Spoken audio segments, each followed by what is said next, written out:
l'histoire d'un sauveur, né d'une mère vierge, qui pouvait faire des miracles et qui a été ressuscité de façon surnaturelle, a été une histoire très populaire pendant au moins 1000 ans, avant que Jésus ne vienne au monde. Mithra accomplissait des miracles, il était marqué du symbole de la croix. Horus a marché sur l'eau, il a été crucifié et il avait 12 disciples. Horus, né d'une vierge, né le 25 décembre, opéré des miracles, ressuscité, crucifié. Tout ça pour coller ça derrière le Seigneur Jésus-Christ et l'accuser de copier Horus, le dieu du soleil. D'accord. Tout le monde sait que ce dieu qui est ressuscité d'entre les morts, c'est Osiris, qui était noir au départ, que les Européens ont blanchi, avec son épouse Maria Asseta, qui a eu son fils par Immaculée Conception, qui est né le 25 décembre. Donc c'est une histoire que les Européens ont découvert en Afrique. Et que nous reproche d'être des suivistes, d'être des aliénés, des moutons. C'est-à-dire on ne réfléchit pas. On prend la Bible pour croire tout ce que la Bible dit. On ne fait pas autre recherche ailleurs. Mais quand eux savent faire des traditions, des baillettes, des panthères, des masques là, est-ce qu'ils savent là-bas avec notre Bible? De toute façon, chacun est soumis comme étant mouton à son patron là. C'est comme ça, nous aussi on est soumis comme mouton à Jésus. Et c'est pas comme mouton, nous on est mouton de Jésus même.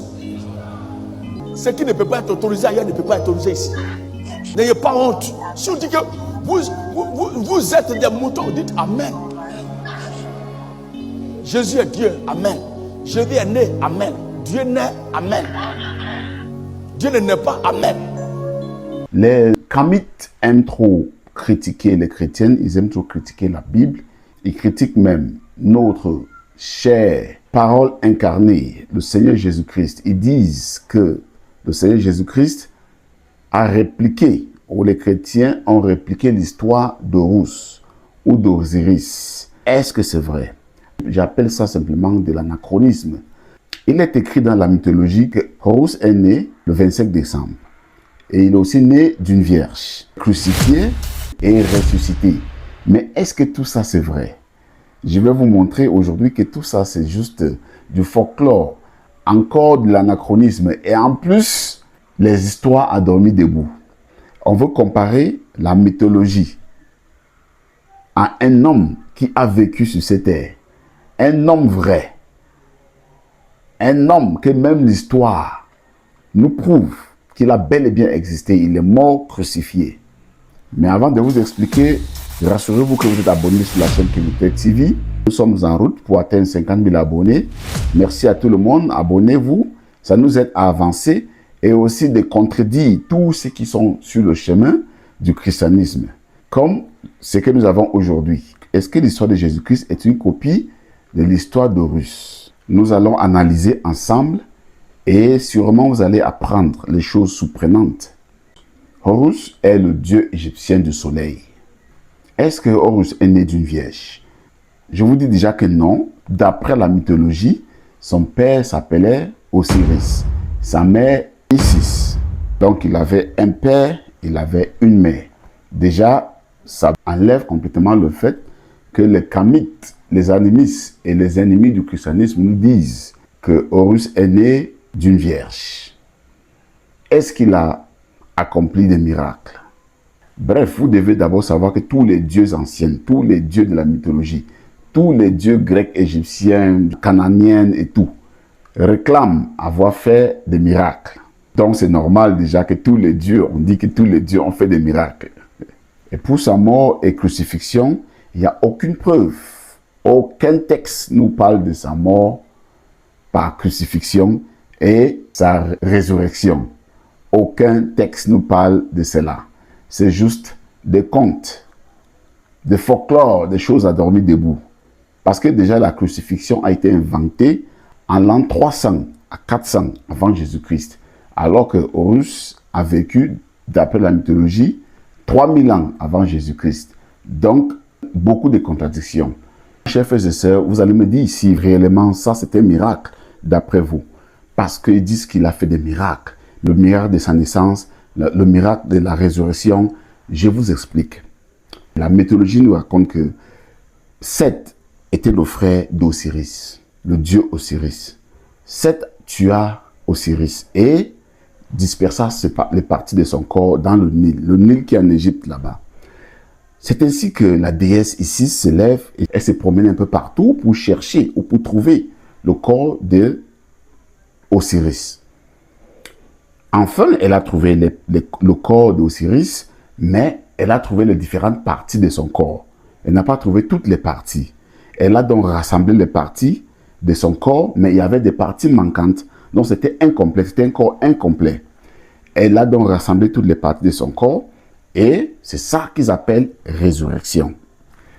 Entre-temps, Osiris ressuscité ne pouvait pas vivre sur terre. C'est ainsi qu'il a décidé de descendre. Il est descendu donc dans, je peux dire, souterrain ou dans les abîmes pour régner là-bas. Mais avant de descendre avec les parties de son corps incomplet, sa femme, la déesse Isis, s'est transformée en faucon pour attirer la sémence de son mari ressuscité. Elle attire finalement sa sémence jusqu'à elle tomba enceinte. Et c'est ainsi qu'elle donna naissance à Horus. Donc, voici la naissance miraculeuse d'Horus. Et voici la mythologie de folklore qu'on prenne pour comparer avec le Seigneur Jésus-Christ. Où va le monde? Chaque personne qui prend le texte biblique pour le contredire tombe dans l'anachronisme, tombe dans les contradictions.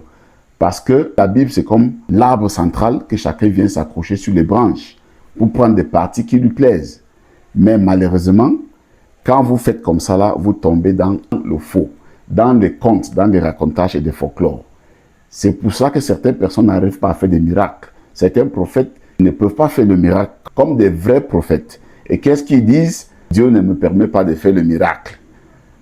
Parce que les miracles passés, les gens n'ont pas cru, donc je ne peux pas. Quand vous prenez des parties de la Bible pour en faire votre religion, vous tombez dans une fosse. C'est automatique. En conclusion, les gens s'accrochent simplement sur des piètres espoirs dans une situation désespérée parce qu'ils veulent contredire le christianisme. Personne ne peut le faire.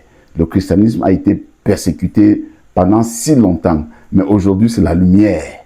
La lumière s'est éclatée. Les gens voient la vérité un peu partout et personne ne peut l'arrêter. Personne ne peut arrêter cette lumière. Et aujourd'hui, nous avons vu que avec la venue des réseaux sociaux, les vérités, c'est très facile de vérifier les vérités. Ne vous accrochez pas là où il ne faut pas. On appelle ça se raccrocher aux branches. Ça ne peut pas tenir. Le seul chemin, la seule vérité, la seule vie, c'est Jésus-Christ. Et c'est lui la lumière du monde. Les chrétiens ont été beaucoup persécutés à l'époque. Ils ont fait des églises au sous-sol, ils ont fait des églises dans les arbres, ils ont fait des églises dans les rochers, ils ont creusé les caves pour faire des églises parce qu'ils se cachaient de la persécution du monde entier contre les chrétiens. Mais aujourd'hui, c'est la lumière que personne ne peut l'arrêter. Gloire au Seigneur Jésus-Christ.